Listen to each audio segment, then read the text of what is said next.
बिस्मिल्लाहिर्रहमानिर्रहीम। अस्सलाम वालेकुम नाज़रीन, मैं हूं सैयद अनवारुल हसन और आप देख रहे हैं प्रोग्राम 10 तक बराह रास्त पीटीवी न्यूज़ इस्लामाबाद स्टूडियो से। नाज़रीन, आज वज़ीर आज़म इमरान खान की सरबराही में वफाकी काबीना का इजलास हुआ। 9 नुकाती एजेंडा ज़ेर गौर आया।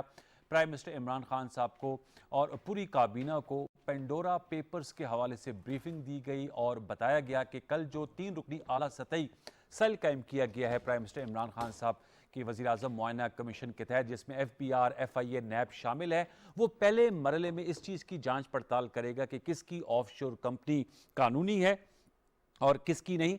वज़ीर आज़म पाकिस्तान ने इस मौके पर इस अज़म का इजहार किया कि पाकिस्तान के टैक्स का पैसा वापस आना चाहिए। काबीना इजलास के बाद जो फैसले किए गए और जो क्वेश्चन आंसर सेशन होता है उस वाले से प्रेस कॉन्फ्रेंस की वज़ीर इत्तलात व नशरियात फवाद चौधरी साहब ने, और उन्होंने बताया कि नैब चेयरमैन की तकरीरी और नैब चेयरमैन की तकरीरी के हवाले से जो मुजवज़ा आइनी मुसवदा है, ऑर्डिनेंस का मुसवदा, वो मुकम्मल हो गया है और कल इसका ऐलान किया जाएगा, जिसमें उन्होंने बताया कि इस जो ऑर्डिनेंस है मुजवज़ा, इसमें कानूनी सकम को पूरा किया जाएगा। अपोजिशन लीडर के साथ मुशावरत पर इत्तेफाक अगर नहीं हो पाया तो फिर पार्लिमानी कमेटी को ये मामला रेफर किया जाएगा। और उन्होंने कहा कि नए चेयरमैन नैब की तकरीर तक जो मौजूदा चेयरमैन है जस्ट रिटायर्ड जावेद इकबाल साहब, वो अपने ओहदे पर बरकरार रहेंगे। इस सियाको सबाक के साथ आज के इस प्रोग्राम में हम गुफ्तगू करेंगे। अहम डेवलपमेंट्स हैं चेयरमैन नैब की तकरीर के हवाले से और पेंडोरा पेपर्स जो कि संडे को रिवील हुए थे, उस पर गुफ्तगू करने के लिए जो मेरे साथ नुमाइंदा शख्सियात आज स्टूडियोज़ में शरीक गुफ्तगू, उनका तारुफ मैं आपसे कर रहा था। तो हमें ज्वाइन कर रही हैं सीनियर पार्लियामेंटेरियन है, मेंबर कौमी असम्बली हैं, चेयरमैन है standing committee for law and justice, Riaz Fatyana साहब। आपका बहुत शुक्रिया रियाज साहब कि आपने हमें वक्त दिया। हमारे उनके बराबर में मौजूद हैं डॉक्टर निसार चीमा साहब, मेंबर कौमी असम्बली है, मुशर्रफ नवाज से आपका ताल्लुक है। चीमा साहब, आपका बहुत शुक्रिया कि आपने वक्त दिया। आमिर ज़िया साहब सीनियर जर्नलिस्ट एनालिस्ट हैं, हमारे साथ बजरिया स्काइप मौजूद हैं कराची से, आपका भी बहुत शुक्रिया। रियाज फतियाना साहब, आपसे सर गुफ्तगू का आगाज़ करूंगा। जैसे मैंने बताया चेयरमैन नैब, चूँकि उनकी जो टेन्योर है वो मुकम्मल हो रहा है गालिबन 8 अक्टूबर को, हुकूमत कल एक नया जो ऑर्डिनेंस है वो लेकर आ रही है चेयरमैन नैब की तकरीरी के हवाले से। उसके सीधे सीधे नुकात तो कल हमें पता चलेंगे, लेकिन जो मीडिया में मैंने गुफ्तगू सुनी, बाबर रवान साहब जो वज़ीर-ए-आज़म के मामले खसूसी हैं बराए parliamentary affairs, doctor Farooq Naseem साहब, बताया गया है कि पार्लिमानी कमेटी को रेफर कर दिया जाएगा अगर लीडर ऑफ द अपोजिशन के साथ इत्तेफाक राय नहीं होता। और शहबाज शरीफ साहब के साथ मुशावरत पे फवाद चौधरी साहब ने तो बड़े कैटेगोरिकली कहा है कि उनके साथ इसलिए नहीं हो सकता कि उनका कॉन्फ्लिक्ट ऑफ इंटरेस्ट है, वो मुल्जिम है नैब के। आप क्या कहेंगे? आप चेयरमैन स्टैंडिंग कमेटी हैं, अपोजिशन इस पर बड़ी सीख पाए। शुक्रिया सैयद अनवारुल हसन साहब। मैं डॉक्टर चीमा साहब को भी खुश आमदीद कहता हूँ। निसार बहुत भाई बहुत अच्छे इंसान हैं। आप चाह रहे हैं यहाँ पे हमले ना करें, मतलब नहीं प्रोग्राम नहीं, में, वो इसलिए आप बस पहले मेरे ज़ाती चीमा साहब को दोस्त माइंड कर रहे हैं। डॉक्टर निसार चीमा साहब मेरे बहुत पुराने दोस्त हैं। अच्छा, बड़े सीजन। हाँ बिलाशुबा, ये इस पर कोई शक नहीं। गुजारिश ये है कि हुकूमत की ये ख्वाहिश थी और होनी भी चाहिए कि हुकूमत अपोजिशन मिलकर फैसला करे कि आइनी रिक्वायरमेंट के मुताबिक कि चेयरमैन नैब कौन हो जी, लेकिन वो मशावरत नहीं हो सकी क्योंकि अपोजिशन काफ़ी हॉस्टाइल है और वो बात भी नहीं करना चाहती हुकूमत के साथ। हालांकि उन्हें चाहिए थी हुकूमती पेशकश से फ़ायदा उठाती, और ज़रूरी नहीं कि आमने सामने वज़ीर-ए-आज़म और अपोजिशन लीडर बैठे हैं, उनके 100 तरीके हैं मशावरत करने के, लेकर भी हो सकती तो है। पेशकश क्या थी? आपने कहा पेशकश से फायदा नहीं नहीं, उठाया। हमने कहा था अपना पैनल दें आप, ज़ाहिर है पैनल आएगा तो फिर बात आगे बढ़नी थी। चेयरमैन, नए चेयरमैन नैब के लिए। तो अपोजिशन ने कोई पैनल अभी तक नहीं दिया। ठीक है। शायद वो ये समझती है कि जो मौजूदा चेयरमैन है इनकी तकर्री इसी अपोजिशन के दौर में हुई जब इनकी हुकूमत थी, जी, तो वो शायद ज़्यादा कंफर्टेबल है मौजूदा चेयरमैन के साथ, तो इसलिए उन्होंने कोई नया पैनल हमें दिया ही वो नहीं। मुस्कुरा रहे हैं, आप देखें कंफर्टेबल है उनकी, वो तो कह रहे हैं हमारी चीखें निकल गई है, चीमा साहब अपनी बारी पे कहेंगे। दूसरा ये कि अब इतना बड़ा अहम इदारा है, आइनी इदारा है, इसको खाली छोड़ा नहीं जा सकता। तो इसलिए फिर मजबूरन हमें यही फैसला करना पड़ रहा है कि जब तक नए चेयरमैन पर मशावरत नहीं हो जाती, इत्फाक राय नहीं हो जाता, अगर लीडर ऑफ अपोजिशन के साथ ऑब्वियसली फवाद चौधरी साहब ने कहा कॉन्फ्लिक्ट ऑफ इंटरेस्ट भी है, तो फिर पार्लिमानी कमेटी बैठ के फैसला कर ले। अगर वो भी नहीं फैसला करती तो फिर प्रलोंग करना पड़ेगा, मजबूरन करना पड़ेगा। प्रोलॉन्ग हो सकता है जी? कितनी मुद्दत तक ये मुशावरत चल सकती है? देखें, मैं अपने नॉलेज के लिए और अपने व्यूअर्स की नॉलेज के लिए जानना चाहता देखिए इसका कुछ कहा नहीं जा सकता। हमारी अच्छा। जितनी जल्दी हो सके हम इस कोशिश करेंगे कि परमानेंट चेयरमैन नैब लगाएं, लेकिन जब तक चेयरमैन परमानेंट नहीं आता तब तक मजबूरन बादल नखास्ता हमें मौजूदा चेयरमैन को कंटिन्यू कराना पड़ेगा। ओके, बात लेना खास तक कंटिन्यू करना पड़ेगा। चीमा साहब, आप और उन्होंने कहा पेशकश थी, आप लोगों ने फायदा नहीं उठाया, आपने रियाज फतेहाना साहब की सारी गुफ्तगू सुन ली और अपोजिशन के पास क्या ऑप्शन। आज तो ये भी कहा जा रहा था कि लीडर ऑफ द ऑपोजिशन आप लोग नया ले आए तो फिर फेस टू फेस भी मुशावरत हो जाएगी। देखिए, हमारे सब गुजारिश ये है कि एहतराम दोस्त हैं, भाई हैं, और उन्होंने फरमाया कि अपोजिशन इस मौजूदा चेयरमैन के साथ बड़ी कंफर्टेबल है जी। तो मैं यही कहूँगा कि मौजूदा चेयरमैन नायब के साथ उतनी कंफर्टेबल है जितना महंगाई के इस तूफान में पूरी कौम पीटीए के साथ।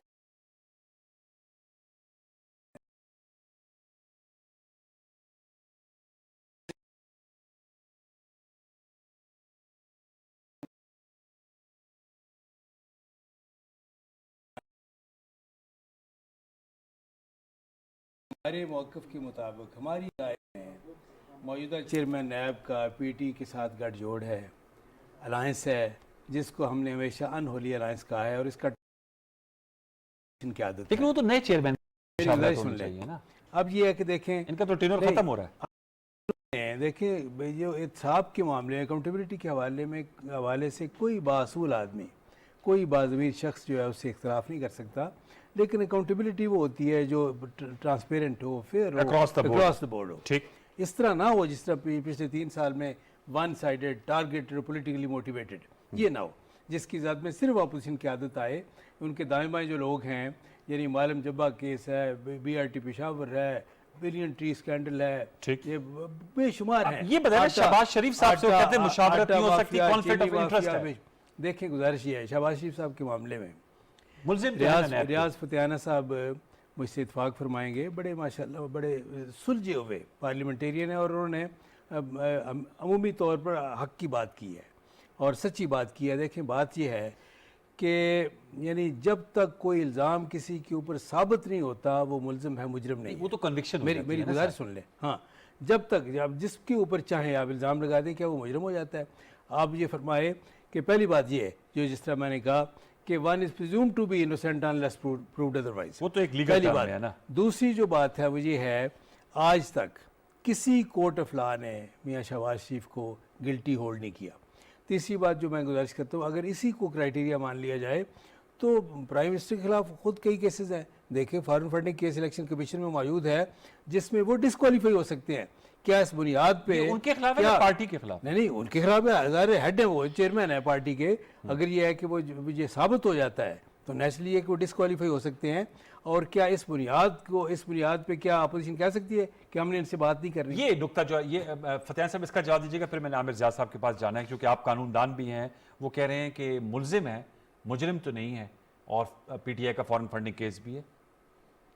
देखिए, पार्लिमानी प्रैक्टिस और पार्लिमानी रवायात अगर उठाकर देखें, वेस्टर्न डेमोक्रेसी जो है बरतानिया से आई है मोस्टली, तो वेस्टमिंस्टर डेमोक्रेसी क्या कहती है कि अगर किसी पे इल्ज़ाम लगता है तो आमतौर पर मुस्तफ़ी हो जाता है और वो उन प्रोसीडिंग्स में शरीक नहीं होता। तो पाकिस्तानी चूँकि डेमोक्रेसी और नौयत की है, इसलिए इसमें सारी चीज़ें फिट इन हो जाती हैं। तो मैं तो बहुत एहतराम करता हूँ अपोजिशन रहनुमाओं का, सभी का, और माशाल्लाह कई ऐसे हमारे कदावर अपोजिशन रहनुमा हैं जो बहुत बड़े कानून समझने वाले हैं और इतनी आसानी से उनको सज़ा नहीं होती किसी अदालत से। अच्छा, यही तो मतलब एक्सपर्टी है चीमा साहब आपकी दो कोई लोगों में कि इदारे भी इसमें काम करते हैं लेकिन वो आसानी से उनको सज़ा नहीं होती। मामले में पेशरफ्त कैसी होगी फिर?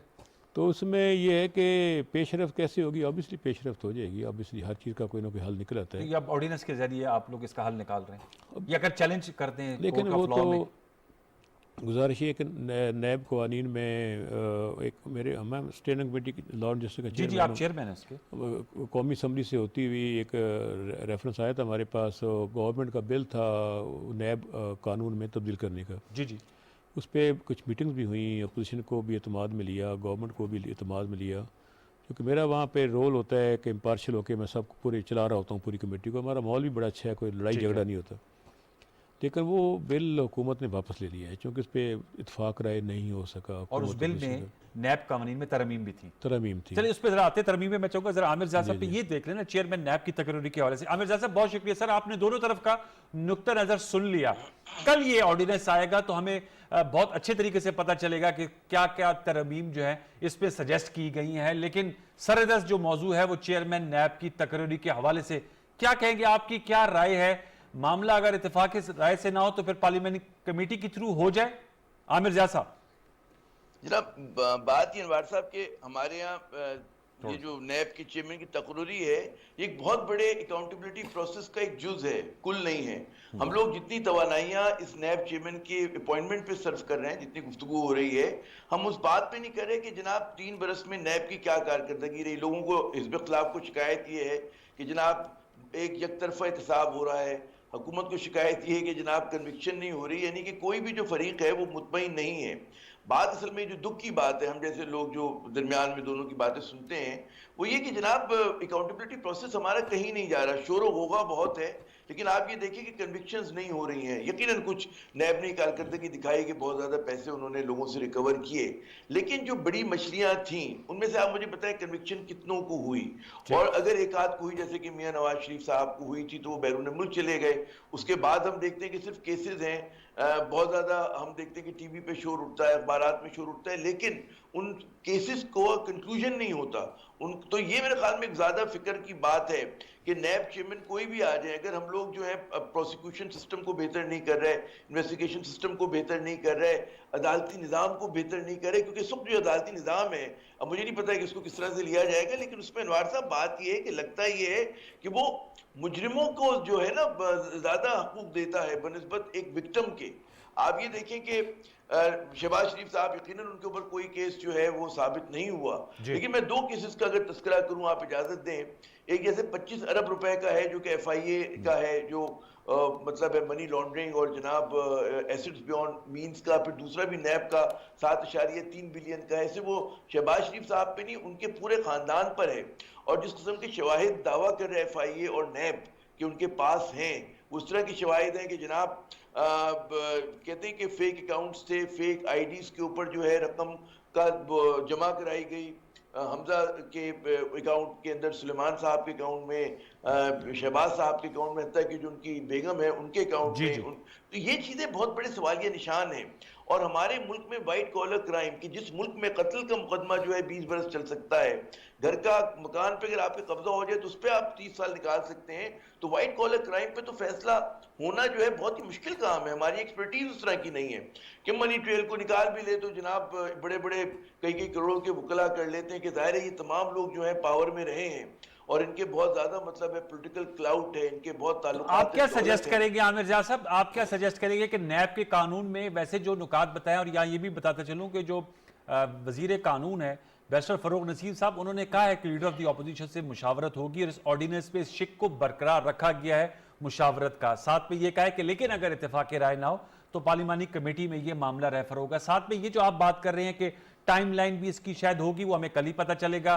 फिर वो जो ये भी कहा जाता है कि ट्रायल कोर्ट जो है वो इस पे बेल भी दे सकती है। पहले ये बहुत बड़ा एतराज था कि ये नॉन बेलेबल अरेस्ट हो जाती है।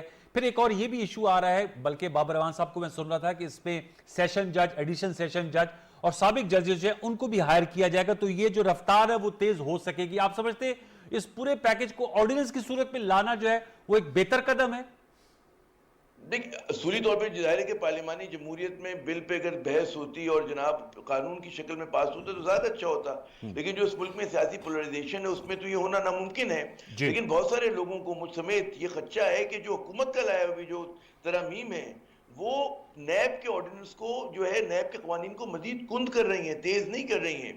बात ये कि जब आप एक बहुत बड़ा जिसके बासर शख्स हो उसको बेल दे देंगे तो he can play around with मतलब है फिगर्स, वो तो कई तरह से असरअंदाज होगा। नैब का कानून वाहिद कानून है कि जिसमें आपको मासूम नहीं करार दिया जाता कि until you are proven। लेकिन उस पे एक इशू भी आता है ना सर कि जो जिस पे आमिर साहब जी, आमिर साहब इस पे एक नुक्ता ये भी आता है ना कि आप पर अगर इल्जाम लगता है तो फिर आपने उसको शायद उसको साबित करना होता है कि जी मुझ पे इल्जाम, वरना जो इल्जाम लगाने वाला होता है यूजुअली तो ऐसा ही होता है ना फतियाना साहब, जी जी कि जो इल्जाम लगाता है उससे साबित करना होता है कि आप इस चीज के मुलजिम या मुजरिम ठहरे। नैब कानून में इस वक्त एज वी स्पीक ये है कि अगर एसेट बियॉन्ड मींस है तो आपने फिर प्रूव करना होगा कि एसेट ऑफ बियॉन्ड मींस जो है मेरे वो सही है, गलत है या सही है। जी, मुलज़िम को खुद साबित करना होता है कि खुद मैं साबित करना बेगुनाह होता हूँ, बिल्कुल। और ये जो बात कर रहे थे आमिर जाद साहब कि अगर वो बेल मिल जाए तो फिर पहले कोई कन्विक्शन नहीं तो बिल्कुल कन्विक्शन और नहीं फिर होगी। इस कानून को बरकरार रखा पीपल्स पार्टी के 5 साल Yes, दौर में ये भी, 1999 का है। और मुस्लिम लीग नून के दौर में भी 10 साल अपोजिशन की हुकूमत रही है जी। इन्होंने इस कानून को बरकरार रखा। यस, ये है। तो चीमा साहब मैं आपको नुक्ता इस पे लाना चाहूंगा। वो कह रहे हैं शहबाज शरीफ साहब पे बहुत संगीन किस्म के केसेस चल रहे हैं, 25 अरब का मनी लॉन्ड्रिंग और इसके अलावा एसेट बियॉन्ड मींस के 7 अरब का भी है। 7.3 बिलियन का दूसरा है जी, उसमें रमजान शुगर मिल, अल अरबिया शुगर मिल्स वाले वो भी हैं कि उनको बतौर फ्रंट इस्तेमाल किया गया। देखिए, मैं ये तो वो तो गुजारिश बड़े करूंगा, हमें तो सील प्रूफ किस्म के वो लगते हैं जो हमारे पास डॉक्यूमेंट्स हैं जो हमारे सोर्सेज बताते हैं। जी जी अनवर। जी जी जी साहब। जी मैं गुजारिश करना चाहूँगा कि देखें, मैं फिर कहूँगा कि इस्लामी तस्वर भी ये है और पूरी दुनिया में एस्टेब्लिश लीगल प्रिंसिपल भी यही है कि अगर किसी ने इल्ज़ाम लगाना है तो बारे सबूत उसी के ऊपर है, इस्तगासे के ऊपर है, ऑनर्स ऑफ प्रूफ प्रोसिक्यूशन के ऊपर है। इस्लाम का तस्वर भी यही है और अगर उसके खिलाफ कोई कानून बनेगा तो इस्लाम से मुतसादम समझा जाएगा।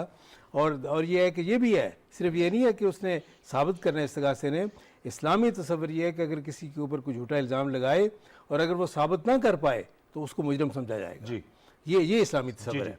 देखिए इस लिहाज से तस्वुर तो ये है, अगर आप मुझे खता कलामी की इजाजत दें कि हजरत उमर से पूछा गया कि इजाफी चादर आपके पास कहाँ से आई, सवाल किया गया था ना कि वो आप जी। कपड़े का ट्रेल दें, तो उन्होंने बताया कि मैंने अपने बेटे से ली थी।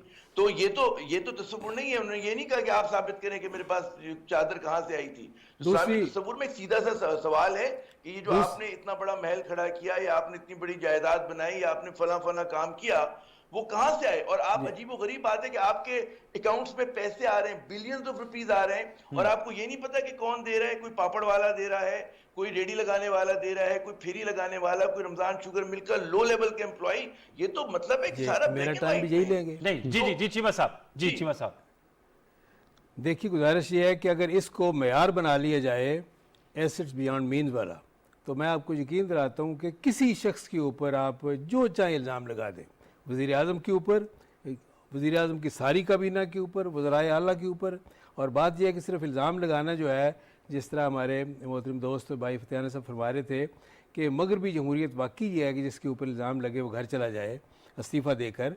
लेकिन क्या ये कि अगर इसको मेयार बनाया जाए तो क्या वज़ीर आज़म और काबीना के बेशतर लोग, वज़ीर आला KP जो है, उनको घर नहीं जाना चाहिए जिनके ऊपर कई इल्ज़ाम है।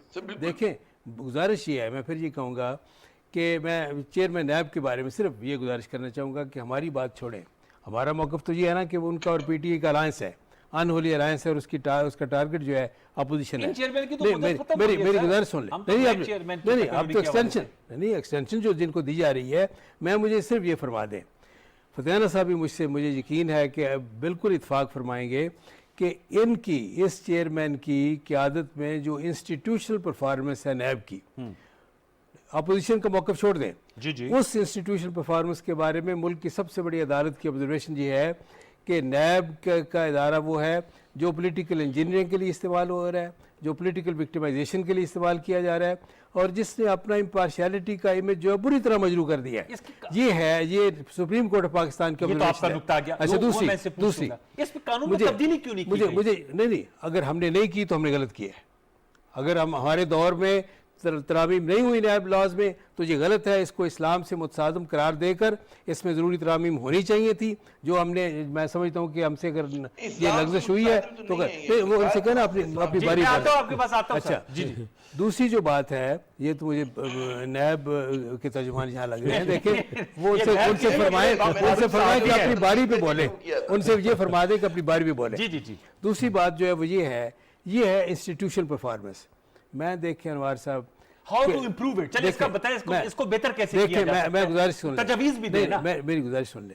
मैं इनके बारे में तो वाज़ेह तौर पर कहता हूँ कि सुप्रीम कोर्ट की इन ऑब्जर्वेशंस के बाद, वाज़ेह ऑब्जर्वेशंस के बाद और मैं उस बारे में ज़्यादा तफसील में नहीं जाना चाहता। जो एक वीडियो आई उसके बाद कोई अखलाक की जवाज़ नहीं रह जाता था इनका कि ये इस ओहदे से चिमटे रहे, इनको फ़ौरन रिजाइन करके घर जाना आप चाहिए लोग था। का अब लाएमल क्या होगा? लाएमल ऑर्डिनेंस आ रहा है ना? अगर देखें ये गैर आईनी है, गैर कानूनी है, हम इसकी मजामत करेंगे। अच्छा। पार्लियामेंट के अंदर भी करेंगे, बाहर भी हम ये कहेंगे। और मैं समझता हूँ कि मैं जस्टिस जावेद इकबाल साहब से मुअद्दबाना अपील करना चाहता हूँ कि मेहरबानी करके सुप्रीम कोर्ट की ऑब्जर्वेशंस के बाद, आप बहुत कंट्रोवर्शियल हो चुके हैं, आप खुद कंट्रोवर्शियल हो चुके हैं, कौम आप पे एतमाद नहीं कर रही। आप ये है कि जो बची कुछ इज्जत है वो बचाएं और घर चले जाएं, मेहरबानी करें। सर ये बताएं जी, फतियाना साहब, ये तो उन्होंने कहा है कि हम इसको गैर आईनी, गैर कानूनी समझते हैं और इंस्टीट्यूशनल परफॉर्मेंस से अदम एतमाद का इजहार करें। आप मुतमईन हैं जो आपके दौर में 3 साल कारकर्दगी रही है? डॉक्टर निसार चीमा साहब हमारे दोस्त हैं, इनसे मैं ये नहीं कह सकता अगर मगर के पीछे छुपे नहीं क्योंकि आपके पास 10 साल हुकूमत थी। अगर ये आप पीपल्स पार्टी की तो हुकूमत इनके पलड़े में ना डालें। इनकी फ्रेंड अपोजिशन थी, दोनों आपस में friendly hand opposition and glove थे। तो इनको 10 साल मिले हैं। अगर ये कोई कानून गैर इस्लामी था तो फिर आपने उस गैर इस्लामी कानून को बरकरार क्यों रखा? वो तो मानी गलती, मैं तो पहली बार अच्छा, कैंडिडेटली मानी है। तो फिर गलती का दूसरे नंबर पे ये है कि ये जो मौजूदा हायरार्की है नैब की, ये सारी आपने सेलेक्ट की। इनको अगर ये आपको चाहिए था, अगर वो आप एतमाद आपने किया था तो फिर भुगतना भी चाहिए आपको। तीसरा ये है कि कोई आर्डिनेंस गैर आईनी नहीं होता जब असम्बली इन सेशन नहीं होती तो, और रास्ता कोई नहीं होता कि हुकूमत को सहारा देती है। इसका आर्डिनेंस का 1973 के आइन में लिखा हुआ है, 18वीं तरमीम में भी इसको बरकरार रखा है। ऑर्डिनेंस का जारी होना आइन के एम्बिट में, आइन और कानून के मुताबिक है। और वो मेरा ख्याल है कि कोई ऐसी बात नहीं, आप नया आर्डिनेंस आ लेने दें, उसको पढ़ लेंगे, देख लेंगे। अल्टीमेटली कानून की शक्ल के लिए हमारी स्टैंडिंग कमेटी में भी आएगा। हमारी कोशिश होगी हम अपोजिशन को एतमाद में लें, और अपोजिशन हमारे दोस्त हैं, हम इनको भी चाहेंगे हम एक ऐसा रास्ता अख्तियार करें। पॉइंट ऑफ नो रिटर्न पे अपोजिशन को नहीं जाना चाहिए, आगे की तरफ हमें देखना चाहिए। और नैब लॉ को और इम्प्रूव कैसे किया जा सकता है, इसके चेयरमैन की तकर्री अगर नहीं अतमाद में हो रहा आपस में अपोजिशन और गवर्नमेंट में, तो और रास्ता भी होना चाहिए।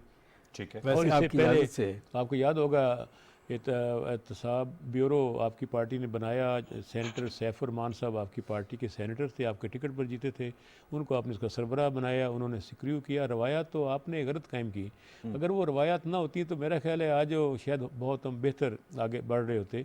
तो ये सारी रवायात तो आपकी पार्टी ने कायम की हैं, तो उसका खमियाजा भी भुगत रहे हैं। मेरा ख्याल जो गड़ा खोदता है उनको गिरना भी पड़ता है। ये चीज जरूर देखनी चाहिए आपने। ठीक है, मैं आमिर साहब इससे आप पे आपसे जानना चाहूंगा, आपने भी इंस्टीट्यूशनल परफॉर्मेंस की बात की और आपने कहा जो चेयरमैन है वो कुल जुज हैं, कुल नहीं है। लेकिन ये सवाल जरूर उठता है हमारे मुल्क में कि एहतसाब होना चाहिए। अब देखें ये पेंडोरा पेपर्स जो हैं, आप खुद फाइनेंस को समझते हैं, फाइनेंशियल बीट करते रहे हैं। पेंडोरा पेपर्स में भी अब कमीशन बन रहा है, उसमें भी नैब FIA FBR होगी और ऑफशोर कंपनीज है। पहले पानामा पेपर्स का चर्चा था, अब पेंडोरा पेपर्स हैं। पहले 444 पाकिस्तानी थे, अब 700 से जायद है।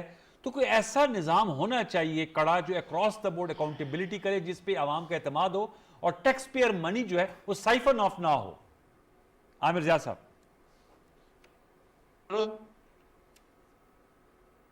कि ऐसा मतलब है जी आप बात कीजिएगा प्लीज। और हुकूमत दोनों के अरकान शामिल हैं। वो उनकी ख्वाहिश है कि किसी तरह से एहतसाब का जो भी टूटा फूटा मामला चल रहा है उसको मजीद कुंद कर दिया जाए, उसको ज्यादा मजबूत ना बनाया जाए, बल्कि उसको कुंद किस तरह से किया जाए। मुझे खतरा इस बात का है। अभी हमारे दोस्त ने कहा कि जी मैं नैब का तर्जुमान, मैंने तो पहला जुमला ही कहा था कि जी उनकी कारकर्दगी जो है बहुत दुख भरी है कि वो किसी को कन्विक्ट ही नहीं करा पा रहे। तो मैं बात तो मैंने तनकीद से शुरू की थी। हाँ, मैं इस बात का बिल्कुल कायल हूं कि हमारी एहतसाब का निज़ाम जो सख्त होना चाहिए। हमारे यहाँ देखें एक ही सांस में कभी मगरबी जमहूरियत की मिसाल देते हैं और कभी इस्लाम की, हालांकि दोनों जो है मतलब बहुत दूर दूर है। इस्लाम की रूह से तो बिल्कुल मनी ट्रेल का हिसाब बिल्कुल पूछेंगे आपसे कि भाई कहाँ से ये चादर आई, और उसका जवाब खलीफा वक्त जो है वो देगा। तो अगर पूछा जाएगा कि जनाब ये पैसे आपके अकाउंट में कहाँ से आ रहे हैं अरबों, और ये जो है कि ये तो नहीं हो रहा है कि आप जो है फौरन उसके रेमिट के नाम पर, रेमिटेंसेस के नाम पर वो इधर का पैसा उधर से कर रहे हैं, और वो उन लोगों के जरिए कर रहे हैं कि जो कुछ आपके एम्प्लॉयज हैं, किसी का फेक शनाख्ती कार्ड इस्तेमाल कर लिया गया है, और फिर कहते हैं कि जी बारे सबूत जो है प्रोसिक्यूशन दे। तो हमारे यहाँ तो कानून को मतलब है आपने बिल्कुल वो कर दिया है कि यहाँ पर किसी चोर का, मुझे पता है किस बड़े चोर का आज तक एहतसाब हुआ है, एक का नाम बता दें आप मुझे ये बताइए कि कितना बड़ा, या तो ये तस्लीम कर लें कि इस मुल्क में करप्शन नहीं हुई, जब हम मानते हैं कि इस मुल्क में करप्शन हुई है, हम सब मानते हैं, फिर एक और चीज पे हम लोग जुमलेबाजी पे छुपते हैं कि जी अक्रॉस द बोर्ड। भाई मैं कहता हूं आप अक्रॉस द बोर्ड ना करें, आप वन साइडेड करें। हिज़्ब इख्तिलाफ के अगर रहनुमाओं ने माजी में कुछ गुनाह किए तो बिल्कुल उनको हिसाब दें, और जब ये हुकूमत हिज़्ब इख्तिलाफ में है तो आप इनके हिसाब कर लें। आप जब इतनी कड़ी शर्त लगते हैं कि जी इकट्ठे 10,000 मुकदमे खोलने, भाई आप पहला कदम तो लेंगे, आप कहीं से तो बात शुरू करेंगे। तो हमारे यहाँ मतलब है कि इस जुमलेबाजी में हमारे तज्जियाकार भी और हमारे हिज़्ब इख्तिलाफ के सियासतदान भी, उनका मकसद सिर्फ यही होता है कि जनाब एहतसाब ना हो। आप फौरन कहते हैं जी कि अक्रॉस द बोर्ड हम सबको बड़ा अच्छा लगता है, जी बिल्कुल अक्रॉस द बोर्ड होना चाहिए। नहीं हो रहा, मानते हमारा मुल्क का सिस्टम ऐसा नहीं है कि अभी हो सके। तो भाई क्या ये जो हिज़्ब इख्तिलाफ के जिन पे मुकदमात हैं, तो क्या गलत मुकदमात हैं, और वो क्या मुकदमात इस हुकूमत ने कायम किए थे, या वो मुकदमात जो है पीपल्स पार्टी जो इनके कभी साझेदार थे और आजकल फिर मुखालिफ है उनके दौर में कायम हुए, या इन्होंने उन पर कायम किए? सवालात हैं ये। तो कब तक ये अवाम के साथ जो है अपनी जुमलेबाजी में इस पार्लियामेंट ने किसका कौन सी अवाम दोस्त को जो है वो किया है, कानून साजी की है, कौन से ऐसे इन्होंने इंतसाब के कवानीन बनाए हैं कि जनाब के जिससे जो है आप, वही बिल्कुल सही मिसाल है कि मुर्गी चोर का तो आप इंतसाब कर लेते हैं, जूते मारते हैं, कोई छोटा मोटा, लेकिन जो बड़ा वो है डकैत है वो कानून का जाल तोड़ निकल जाते हैं वकला की मदद से, वो बैरून मुल्क भी जाके बैठ जाते हैं। वो मतलब है तो कानून को जी आपका थोड़ा सा सिग्नल फ्रीज हो रहा है, दोबारा मैं लौट के आता हूं। आपने का जो जस्ट मैं समझ गया हूं जी आमिर, मैं चीमा साहब ये जो नुक्ता है विदाउट पढ़े कि पॉलिटिकल एंगलिंग के बगैर, लेकिन ये मैन ऑन स्ट्रीट की एक आवाज है कि हमारे यहाँ देखे ना पिंडोरा पेपर्स आए, पहले पनामा पेपर्स आए 444 Pakistani, former prime minister Nawaz Sharif की फैमिली बेटे, अब इस दफा पेंडोरा पेपर्स आ गए, फिर हुकूमत और अपोजिशन के अरकान, कारोबारी शख्सियात, साबिक जर्नैल, मीडिया मालकान, उनकी ऑफशोर कंपनियां, तो यहाँ कुछ ना कुछ तो गड़बड़ होती है ना चीमा साहब। वैसे अनवर साहब ये मैं कहूँगा कि ये हमारे आमिर ज़िया साहब ये इनको ये एजाज़ हासिल है, बेशुमार प्रोग्राम आपने भी किए होंगे, मैं भी, फतियाना साहब भी बेशुमार प्रोग्राम में शामिल होते रहे हैं, अब भी होते हैं। ये वाहिद पार्टिसिपेंट हैं जिन्होंने ये फरमाया है कि कोई बात नहीं, कोई क्रॉस द बोर्ड की ज़रूरत नहीं है, वन साइडेड चलने दें, आज की हुकूमत अपोजिशन का करे, ये जब हुकूमत में आएंगे वो अपने दौर की अपोजिशन का करें। मतलब ये है कि ये किस तरह की फ़िज़ा पैदा करना चाहते हैं महाजराई की इस मुल्क में, यानी अंदाज़ा करें किस तरह का एहतसाब है जो क्रॉस द बोर्ड ना, वो एहतसाब ही नहीं है। देखें दूसरी जो मैं गुजारिश करना चाहता हूँ, देखें कैसा एहतसाब हो, एहतसाब देखें, एहतसाब वो है, दो चीज़ें हैं। एहतसाब वो है जो बिल्कुल क्रॉस द बोर्ड हो, ट्रांसपेरेंट हो और फेयर हो बिल्कुल, और नज़र आए कि बिल्कुल ये फेयर है। जो ये कि अगर वज़ीर आज़म के ऊपर इल्ज़ाम है, वज़ीर आज़म के साथियों के ऊपर इल्ज़ाम है, उनका एहतसाब पहले होना चाहिए। देखिए जब यह कि हज़रत उमर फ़ारूक की मिसाल दी जाती है, वो तो खुलफ़ाए राशिदीन ने अपनी मिसालें खुद दुनिया के सामने पेश की, खुद वो रोल मॉडल बने। आज ये है कि ये नहीं है कि एहतसाब सिर्फ अपोजिशन का हो जो हुकूमत के खिलाफ है। तो देखिए दौर में मैं आपको बताऊँ, साबका दौर में जो मोहतरम फतियाना साहब ने मिसाल दी सैफ रहमान की, वो कोई सच्ची बात ये है कि हमें उनकी कारकर्दगी पे ना उसको डिफेंड हम करते हैं ना, वो हमारे लिए कोई काबिल रश्क और काबिल तकलीद है। हम ये है कि ये सच्ची बात है कि इंतहाई नाकाबिल रश्क थी वो मिसालें, बिल्कुल सही बात है। वो जो है वो कोई अच्छी मिसालें नहीं थी। तो आपने अपने दौर में चेयरमैन नैब फिर लगाया, उनकी कारकर्दगी से चौधरी कमर ज़मान साहब की कारकर्दगी से मुतमईन थे? नहीं, मैं ये कह रहा हूँ कि हमने भी अपने दौर पे साहब का जो सिस्टम बनाया वो कोई काबिल रश्क नहीं था, वो आइडियल नहीं था। लेकिन ये कि आने वाली हुकूमतों को हमने अपनी गलतियों से सीखा है, इनको भी हमारी गलतियों से भी सीखना चाहिए, और आइंदा के लिए ये तो देखें तब्दीली वाली हुकूमत है। तो मशवरा देना इन्होंने तो तब्दीली लानी थी, इन्होंने तो ये कि एक करप्शन फ्री मुल्क बनाना था। क्या ये करप्शन फ्री मुल्क है? क्या ये एहतसाब है? क्या ये इंसाफ है? तहरीक इंसाफ का वो मुझे बताएं, तहरीक इंसाफ का इंसाफ से कहाँ ताल्लुक़ है? अगर फतियाना साहब के इख्तियार में हो, मैं आपको बताऊँ, मैं आपको यकीन दिलाता हूँ कि इनके इख्तियार में हो, या अपोजिशन को भी एतमाद में लें, अपोजिशन को साथ लेके चलें, कभी वन साइडेड एहतसाब ना करें। लेकिन यह कि इनके इख्तियार में है ही नहीं, जो इनके लीडर हैं, वज़ीर आज़म साहब हैं, उनकी काबीना है, जो कुछ वो कर रहे हैं आज, जो ज़ुबान इस्तेमाल कर रहे हैं वो फवाद चौधरी साहब और बाकी भी बेशुमार उनके साथी। फतियाना साहब ने तो कभी ऐसी ज़ुबान इस्तेमाल नहीं की। ये जो फतियाना साहब चीमा साहब कह रहे हैं कि हमारा जो एहतसाब था वो काबिल रश्क नहीं था और हमने सही नहीं किया, हमसे आप डायलॉग करें और वो गलती ना दोहराई जाए जो इनसे इनके दौर में हुई है। वैसे चीमा साहब ने 2-3 मौक़ों पर यह बात की है, तो क्या बेहतर है कि इनके साथ अगर डायलॉग और बातचीत कर ली जाए, बिल्कुल प्री कंडीशंस अगर लगाई जाएंगी कि अगर शहबाज शरीफ जो है वो नहीं होंगे तब बातचीत की जाएगी, तो वो तो फिर मेरे ख्याल में मामला आगे बढ़ेगा ही नहीं। वो इनके सदर भी हैं पार्टी के। जी ऑलरेडी वज़ीर-ए-आज़म और हुकूमत पेशकश कर चुकी है और फैसला कर चुकी है कि अपोजिशन को एतमाद में लिया जाए। आज वो प्राइवेट चैनल से गुफ्तगू करते हैं शहबाज शरीफ साहब के टिल टू डेट अभी तक उनसे मुशावरत नहीं की गई, तो अब तो ये दिन कितने हो रह गए सकता है डायरेक्ट मुशावरत ना हो, बैक डोर चैनल से मुशावरत होगी हो, कोई चैनल होते हैं। और बिल्कुल मैं चीमा साहब की बात से इत्फाक करता हूँ, हुकूमत अपोजिशन को मिलकर कानून साजी करनी चाहिए। रुकावट क्या है फिर? इसमें मेरा ख्याल आपस में जो मिसट्रस्ट है असल में हुआ ये कि बुनियादी तौर पर गलती अपोजिशन से हुई। अच्छा, जब वज़ीर-ए-आज़म का चुनाव हुआ और जो फर्स्ट स्पीच थी उनकी हाउस के अंदर, अच्छा होता अपोजिशन एतमाद से आराम से बैठ के सुनती उनको, बहुत अच्छा माहौल होना था। मेरा ख्याल कतई हुकूमत की ऐसी प्लानिंग नहीं थी कि यहाँ पे एक माहौल ख़राब किया जाए। वो तो फिर हमने देखा ना जो इस दफा का बजट है उसमें सुनी ना, तो जब वो चीमा साहब भी speech- मौजूद जैसे थे ही जब वज़ीर प्राइम आज़म मिनिस्टर खड़े साहब हुए तो साथ ही अपोजिशन का घेराव कर लिया, उन पे कागज़ फेंक के हूटिंग की, हंगामा आराई की, उससे डे फर्स्ट ही माहौल असम्बली का ख़राब हो गया। तो अभी बजट के मौके पे भी आपने देखा, तो मेरा ख्याल है कि ये इससे कोई लेकिन अच्छा बजट की स्पीच जब एंड हुई है फिर तो प्राइम मिनिस्टर साहब को इन्होंने सुना, अपोजिशन मौजूद थी तो मेरा और इनकी तकरीर भी सुनी गई। मैं ये चाह रहा हूँ कि थोड़ा सा माहौल बेहतर हुआ है, वो उसमें कई हमारे दोस्तों की सबकी काविश है और हम तवक्को करते हैं, हमें अच्छी तवक्को रखनी चाहिए कि मैं कोई मायूस नहीं हूँ। जब पाकिस्तान में जमहूरियत का मुस्तकबिल मायूस को नहीं है, बिल्कुल इसमें हुकूमत लेकिन वो आमिर ज़िया साहब तो आपके सामने कह रहे हैं कि आज तक किसी बड़े की कन्विक्शन नहीं हुई, कोई चीज़ बाजियाब नहीं हुई और करोड़ों अरबों रुपए। आज भी प्राइम मिनिस्टर इमरान खान साहब खिताब कर रहे थे, जो वर्ल्ड लीडर्स फोरम था, वर्चुअल खिताब, और वो कह रहे थे 10 खरब डॉलर एनुअली तरक्की पजीर ममालिक से पैसा मनी लॉन्डर होकर बाहर चला जाता है। लेकिन अब तो मनी लॉन्ड्रिंग पे हम सख्ती कर रहे हैं, काफ़ी नए कवानीन बने हैं, इसलिए बाज़ दोस्त हमें तनकीद का निशाना बनाते हैं अपोजिशन से। कभी अपने हमारे गवर्नमेंट के 2 वज़ीर अरेस्ट हुए, ऑन रिकॉर्ड बात है, कभी कहीं हुआ है अपोजिशन की कोई जमात बताएं जिनके दौर में इनका कोई वज़ीर अरेस्ट हुआ हो? सिटिंग वज़ीर अरेस्ट हुए हैं और हुकूमत ने उनको कोई सपोर्ट नहीं की, उनको अदालतों ने भी बेल आउट किया है। अदालतें आज़ाद हैं, इदारे आज़ाद हैं, नैब आज़ाद है, FIA एंटी करप्शन इस्टेब्लिशमेंट, ये 3 मोतबर इदारे हैं एहतसाब के, तीनों खुद मुख्तारी के साथ काम कर रहे हैं। मेरा ख्याल है कि इस पे एतमाद करना चाहिए अपोजिशन को, हुकूमत पर।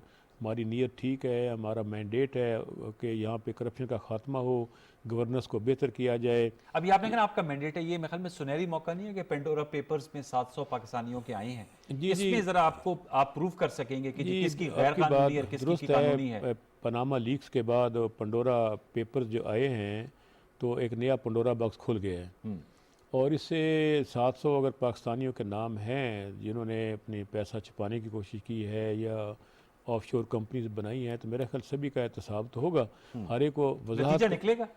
I hope so. मेरा ख्याल है पानामा में जो 444 थे। हुकूमत ने देखें एक नवाज शरीफ के एक अलावा बड़ा और आला भी किसी का अख्तियाराती हुआ? इदारा कायम अथॉरिटी कायम की है, प्राइम मिनिस्टर इंस्पेक्शन टीम के ज़रिए तमाम जी। नैब, FIA और FBR federal board of revenue ये मिलकर सारा सिस्टम देखेंगे। नादरा को भी ऑन बोर्ड लिया जाएगा, सबका रिकॉर्ड डाटा मौजूद है। देखना होगा कि इन्होंने कितना टैक्स पे किया है, कहाँ कहाँ दौलत छुपाई है, अगर दौलत है तो कहाँ से आई है, वाइट मनी है, ब्लैक मनी है, तो सारी चीज़ें सामने आ जाएंगी।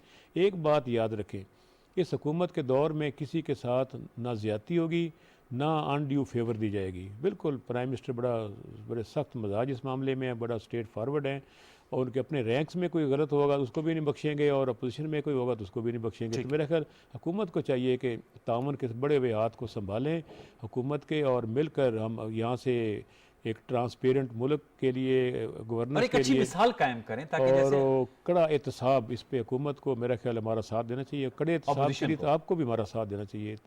आप लेकिन अगर उनका एहतसाब हो रहा होगा तो आपका साथ देंगे, वो तो सियासी तौर पे कैसे पॉसिबल है। लेकिन आमिर जैसा मैं आपसे जानना चाहूंगा सर, ये थोड़े एतराज उठाया है निसार चीमा साहब ने कि आपने कहा क्रॉस द बोर्ड नहीं होना चाहिए। स्पिरिट तो वैसे मैं भी समझता हूँ, स्पिरिट तो एहतसाब की यही होती है कि क्रॉस द बोर्ड हो, फेयर हो, ट्रांसपेरेंट और कोई उंगली ना उठा सके। जरा इसकी वजाहत करेंगे आपने का जो अपोजिशन है उसका एहतसाब हो, जब हुकूमत अपोजिशन कहे तो वो फिर मौजूदा हुकूमत का एहतसाब करे। सर देखिए अनवार, हमारे यहाँ बड़े बड़े जुमले, बड़ी बड़ी बातें की जाती हैं और हमारे मुल्क के एक मारूजी हालात हैं। मैंने मफूजे के तौर पे कहा कि चलें, अगर क्रॉस द बोर्ड नहीं होता तो जिनका हो रहा है तो वो गलत नहीं हो रहा। ठीक है, मफरूजे के तौर पे केसेस तो हैं भाई, और अगर आप इसको चक्की को चलने देंगे तो उसका दायरा कार फैलता जाएगा।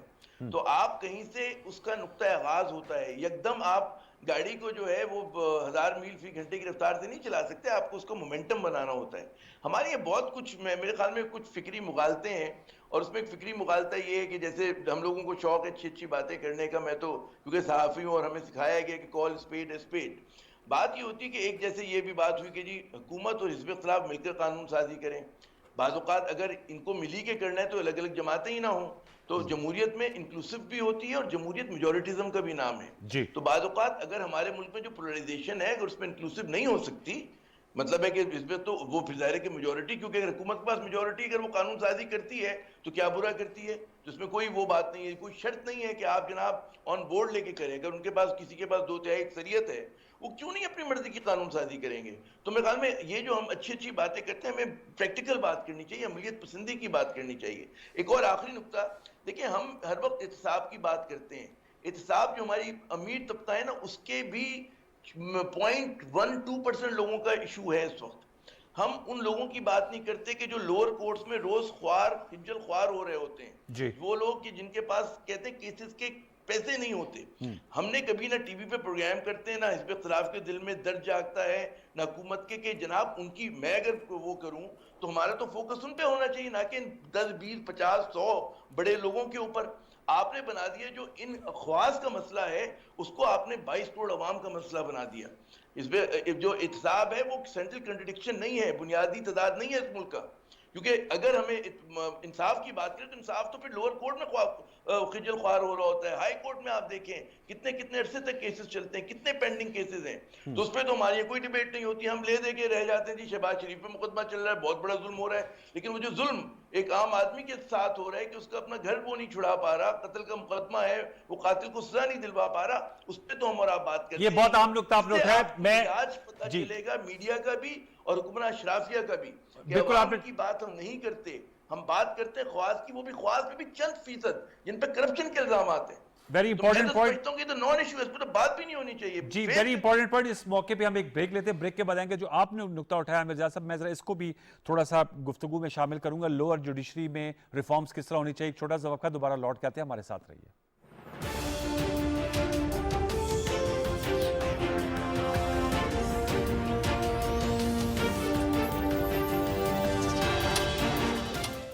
की जानिब सफर का तारीखी संगे मील 37 लाख घरानों के लिए 1400 अरब रुपए के कामयाब पाकिस्तान प्रोग्राम का मरहलावार आगाज। पहले मरहले में गिलगित बल्तिस्तान, आजाद कश्मीर, बलूचिस्तान और खैबर पख्तूनख्वा के साथ साथ पंजाब और सिंध के पसमानदा अजला से कर्जाजात के लिए दरखास्तों की वसूली का आगाज।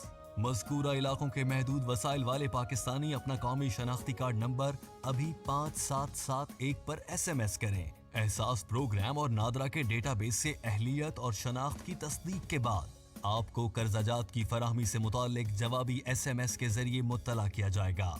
इंशाअल्लाह बहुत जल्द मुल्क के कोने कोने में नए खेत, नए आंगन, नए रोजगार और नए कारोबार आबाद होंगे, क्योंकि हर पाकिस्तानी कामयाब तो पाकिस्तान कामयाब। रियासत मदीना की तर्ज पर फलाही निजाम, मुआशी तरक्की, खुशहाल अवाम।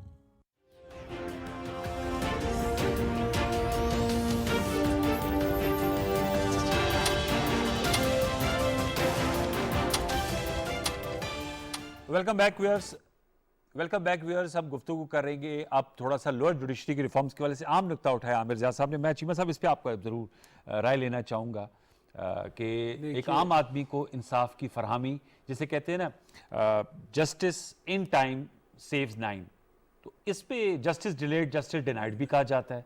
इस पे भी तो हमारी मुकन्नना को गौर करना चाहिए, रिफॉर्म्स की तरफ नहीं बढ़ना चाहिए। देखिए गुजारिश ये है कि कोई शोबा मुझे बता दें, अदलिया का शोबा है, पुलिस है, इंतजामिया है, किस शोबे में ये पिछले 3 सालों में कोई इम्प्रूवमेंट हुई है, कोई इनिशिएटिव लिया गया है जिससे आम आदमी को रिलीफ महसूस हुआ? ये मामला ज़ेर बहस क्यों नहीं आते हमारे कौमी असेंबली में? मैं ये देखे ना, तब्दीली के अलमबरदारों ने तो कहा था कि हम ये कर देंगे, 90 दिन में ये कर देंगे, पहले 6 महीने में ये कर देंगे, 1 साल में ये कर देंगे, इनकलाब आ जाएगा, नया पाकिस्तान बन जाएगा। मुझे ये बता दें, कोई शोबा आज बता दें, क्या कचहरियों में लोग उसी तरह नहीं रुल रहे जिस तरह पहले रुलते थे?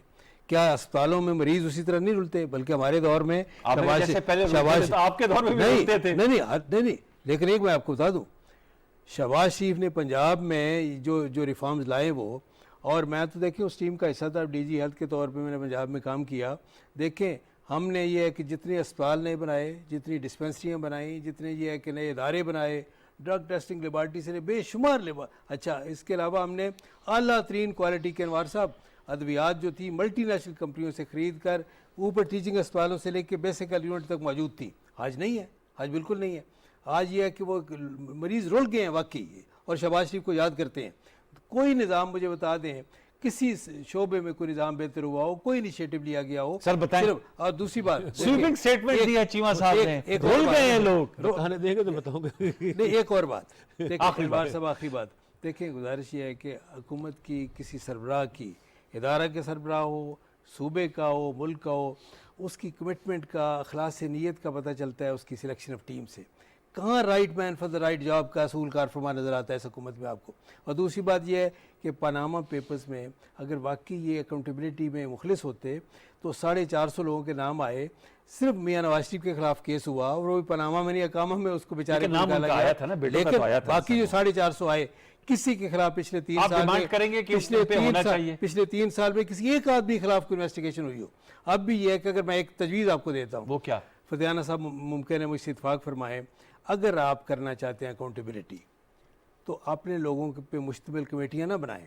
उसके लिए मेरी तजवीज़ ये है, मेरी सुन लेना, मेरी तजवीज़ ये है कि उसके लिए आप ऐसा करें कि वो जजेस जिन्होंने पीसीओ के तहत हलफ नहीं उठाया था, वो 3-4 अफराद पे मुश्तमिल कमेटी बना दे। मैं आपको यकीन दिलाता हूँ कि पूरी कौम उन पे एतमाद करे। जनाब, फ्लोर इज योर्स। देखें, गुजारिश ये है कि क्या 3 साल में कहते हैं ठीक हुआ? उन्होंने सवाल किया कि सिविल प्रोसीजर कोड और क्रिमिनल कवानीन में बहुत बड़ी तब्दीली आई है, और हमने कौमी असम्बली से पास किया, सेनेट में आपकी मेजॉरिटी आपने पास नहीं होने दी, इसलिए हम जॉइंट सीटिंग में इसको ले जा रहे हैं दोबारा। अब जॉइंट सेटिंग में ले जा रहे हैं? जॉइंट सीटिंग में। उसमें ज़रा हमारे व्यूअर्स को बताएंगे क्या आप लोग ने सजेस्ट किया था? काफ़ी सारी इसमें आसानी है, शॉर्ट केसेस हो जाएंगे, ट्रायल में टाइम फ्रेम आ जाएगा। अच्छा। और आप देखें ख़ास तौर पर एक हमने ये बड़ा काम जो किया है, वरासत का इंतकाल जो है आपको कोर्ट में जाना पड़ता था, वकील करना पड़ता था। जी। उसके लिए सिंपल है कि आप केस एप्लीकेशन दें मामूली सी फ़ीस के साथ नादरा दफ्तर में, उनके पास बे फार्म मौजूद है, आपको 2 हफ्ते में वहाँ से सर्टिफिकेट मिल जाएगा वरासत का। इतना शॉर्ट हो गया है, इतना आसान हो गया है, वकील की फ़ीस भी नहीं, और फौरी 6-6 महीने लगते थे। तो बाकी भी काफ़ी इसमें वरासती मामलात के साथ साथ जो जायदाद की तकसीम है, ख़वातीन के हकूक़ हैं, बच्चों के राइट्स हैं, तो नई लेजिस्लेशन तो काफ़ी सारी हुई है। लेकिन होता ये रहा है कि अब सेनेट में आपकी मेजॉरिटी थी, हम कौमी असम्बली से पास करते थे, वहाँ जाके आप डंप कर देते थे हमारे केस, हमारे कवानीन को वापस। इस वजह से कानून साजी में बहुत ज़्यादा तब नहीं बेहतरी आ सकी। लेकिन जब से इलेक्शन हुआ है सेनेट का, अब हालात काफ़ी बेहतर हुए हैं। आपका ताल्लुक भी, आपने कहा जॉइंट सेटिंग में, आपका ताल्लुक भी पंजाब से, उनका पंजाब में हेल्थ में इतनी रिफॉर्म्स हुई हैं जी, हेल्थ और में अब जो है मरीजों को दवाइयाँ भी अच्छी मिल रही थी, और लोग अब शहबाज शरीफ को याद कर रहे हैं। ऐसी बात नहीं है, 3 से बढ़ा के हमने 129 लेबॉर्ट्री की जहाँ कोरोना टेस्ट की सहूलत हो सकती थी। आप देखें कि अस्पतालों में आज भी जो कंपनी हमने बनी हुई है, पूरे पंजाब के basic health units, rural health centre, civil dispensaries, district council, सारे अस्पतालों में दवाइयाँ दस्तयाब हैं, डॉक्टर्स दस्तयाब हैं, इक्विपमेंट बन रहा है, बहुत ज़्यादा स्पेंडिंग हेल्थ सेक्टर पर हो रही है। एजुकेशन में हमने इंसाफ स्कूल का नया निज़ाम ला के इवनिंग क्लासेस उसी स्कूल के बिल्डिंग में लगा दी हैं, और बेइंतहा स्कूल अपग्रेड हुए हैं। इस वक्त 15 नई यूनिवर्सिटियाँ पंजाब में कायम की जा रही हैं डिस्ट्रिक्ट हेडकोार्टर्स में, ज़िली मुकामात पर। तो एजुकेशन, हेल्थ केयर, सड़कों की आपके दौर में सड़क मरम्मत ही कोई नहीं हुई, बेइंतहा सड़कें हमने मरम्मत कर दी, सड़कें बेइंतहा हमने नई रिपेयर की है। ये बनाते थे, पुरानी की मरम्मत नहीं करते थे। तो इंफ्रास्ट्रक्चर की बहुत डेवलपमेंट हुई है। मेरा ख्याल है कि जितने बड़े development, public sector development programme के लिए इस्लामाबाद में, नीचे सूबों में टूरिज्म को प्रमोट किया जा रहा है, हेल्थ एजुकेशन सेक्टर। लेकिन आपने बताया, लेकिन आपने जो आमिर जैसा आप कहते हैं आपने लीगल रिफॉर्म्स का एजेंडा आपका है, लेजिस्लेशन है जो कि जॉइंट सेशन से अब अप्रूव होगी। जी, वैसे भी मैं बताऊँ, हमारी स्टैंडिंग कमेटी में बाकायदा हमने पहली दफ़ा पाकिस्तान की हिस्ट्री में पाकिस्तान बार कौंसिल, सूबाई bar council, bar association, high court, supreme court उनको मदऊ किया, उनसे कंसल्टेशन हो रही है कि बार एसोसिएशन का इलेक्शन 1 की बजाय 2 साल बाद हो। जज की तकरीर जो है हाई कोर्ट की, उसका प्रोसीजर भी चेंज किया जाए, ज़्यादा ओपन हो, और सिर्फ एक चीफ जस्टिस नहीं बल्कि 5 सीनियर तरीन जज इंटरव्यू करने के बाद उनका नाम रिकमेंड करें और सारे पाकिस्तान के हर सूबे के लोगों को मौका दिया जाए कि एप्लीकेशन भी फाइल कर सकें। तो इस तरह मेरा ख्याल है कि जज की तकरीर, जुडिशल रिफॉर्म्स, पुलिस रिफॉर्म्स और ये इलेक्टोरल रिफॉर्म, ये सारे जो है अपना वो आप लोगों के एजेंडे पे। आमिर रज़ा साहब, आपने सुना है चूंकि law and justice standing committee of national assembly के चेयरमैन है, वो कह रहे हैं हमने काफी लेजिस्लेशन कौमी असेंबली से पास कराई थी जुडिशल रिफॉर्म्स के हवाले से, लेकिन वो स्टक हो गई, सेनेट में ज्वाइंट सेशन में ला रहे हैं। आपने सुनी, आप समझते हैं कि अगर इस पे फॉलो किया जाए, जजेस की तकरीरी के तरीकेकार की बात कर रहे हैं, टाइम फ्रेम दे रहे हैं, विरासती मामलात में सालों 30-30 साल तक केस चलते हैं सिविल लिटिगेशन में, उसको स्ट्रीमलाइन किया है, क्या कहेंगे आप टुवर्ड्स द एंड? यकीनन ये तो बड़ी खुशाइन बात है, लेकिन अनवार जो बात है, जो मैं जिस दुख का इजहार कर रहा था वो था कि जो आज सूरत हाल है, और वो सूरत हाल जो है गुज़िश्ता 70-72 बरसों में बिल्कुल तब्दील नहीं हुई। अब इंशाल्लाह अगर फर्ज करें कि ये कानून साजी होती है, ज्वाइंट सिटिंग के अंदर पास करा लेते हैं, इंप्लीमेंट करा लेते हैं, तो इससे अच्छी कोई बात नहीं होगी। लेकिन किसी भी मुल्क में पहली कदम जो होता है, पहला कदम भलाई का, वो ये होता है कि आपका कानून का निज़ाम जो है वो काम करो। आपकी पुलिस रिफॉर्म्स बहुत जरूरी है कि हमारे यहाँ नहीं होता है, मतलब इसी तरह, मतलब जब तक ये चीजें नहीं होंगी, ब्रॉड एजेंडा नहीं होगा रिफॉर्म्स का, और यकीनन जो लोगों को तवक्को थी कि पीटीआई जिस तेजी से करेगी वो ना कर सकी, वो भी हमें समझना चाहिए कि ज़ाहिर है कि इनकी लेजर थिन मेजॉरिटी है नेशनल असेंबली के अंदर भी, इत्तेहादी हैं जिनको बनाना पड़ता है, सेनेट के अंदर ज़ाहिर है कि इनके पास अक्सरियत नहीं है। तो जब तक किसी पार्टी को एक कहते हैं ना कि वाज़ेह बढ़तरी हासिल नहीं होगी और फिर वो रिफॉर्म एजेंडे पे काम करे। अब इस वक्त अगर वज़ीर आज़म इमरान खान साहब करना भी चाहते हैं, तब्दीली लाना भी चाहते हैं, तो उनके हाथ पैर बंधे हुए, वो नहीं कर सकते। बातें कर सकते हैं यकीनन, लेकिन क्योंकि इस जमहूरियत में जैसा कि हर तरह की कानून साजी है कि जनाब उसमें आपको कहीं पे लीडर ऑफ द अपोजिशन से बात करनी है, लीडर ऑफ द अपोजिशन का जो है मतलब उसके ऊपर केसेस हैं, बाज लोग कहते हैं अगर बात करेंगे तो अखलाकी बात नहीं होगी, तो ये सारे वैलिड पॉइंट्स हैं। तो हमारे यहाँ जो जमहूरियत है उस तेजी से डिलीवर नहीं कर पा रही, हमारे यहाँ पार्लियामेंट का निज़ाम जो है, जो अवाम जिसकी तवक्को करते हैं, ये भी लोगों को सोचना चाहिए कि जनाब ये जो जमहूरियत के फल हैं वो सिर्फ वोट डालना नहीं होता, उसके सम्राट लोगों तक भी, सम्राट हमारे एक आम आदमी तक आने चाहिए। मैं एक बात करना चाहूँगा, खत्म हुआ जा रहा है, जिसमें 50,000 बच्चों को वजीफा और इसके साथ साथ इंसाफ हेल्थ कार्ड, इतने बड़े दो काम हैं। एक जुमला बस, सिर्फ 3 जगह हैं जहाँ से पता चलता है कि वहाँ से आवाम को रिलीफ मिल रहा है या नहीं, आवाम मुतमिन है कि नहीं, कचहरी, थाना और अस्पताल। क्या वहाँ का कल्चर बदला है, क्या लोगों को रिलीफ मिला है? इस पे आज जवाब नफी में जाकर पूछिए। ये अहम नुकता है, इस पे हम जरूर बात करेंगे कि रवैयों और कल्चर में तब्दीली किस तरह मुमकिन हो सकेगी, लेकिन एवरीथिंग टेक्स टाइम, और हमें आ रहा चूँकि बैगेज ज़्यादा है, हमें ज़्यादा तेज़ी से काम करना होगा। आपका बहुत शुक्रिया डॉक्टर निसार चीमा साहब, आपने प्रोग्राम में शिरकत की, आपका बहुत शुक्रिया। रियाज फतेहाना साहब, thank you very much. Aamir Raza साहब, आपने कराची से हमें ज्वाइन किया और अच्छी गुफ्तगू की, वैल्यूबल एडिशन की। व्यूअर्स, ये आज का शो था। अब हम कल देखते हैं कि जो ऑर्डिनेंस आते हैं उसके क्या नुकात आते हैं और उस पर भी गुफ्तगू करेंगे। वे फॉरवर्ड भी आज के प्रोग्राम में भी अहाता किया, कल भी करेंगे, और यही हमारा नुक्ता नज़र है कि सोल्यूशन बेस्ड गुफ्तगू हो ताकि लोगों को कोई hope at the end of the tunnel नजर आए। कल तक लिए सैयद उमरुल हसन और 10 तक की टीम को इजाज़त दी। अपना बहुत सा ख्याल रखिए। अल्लाह ने के बाद।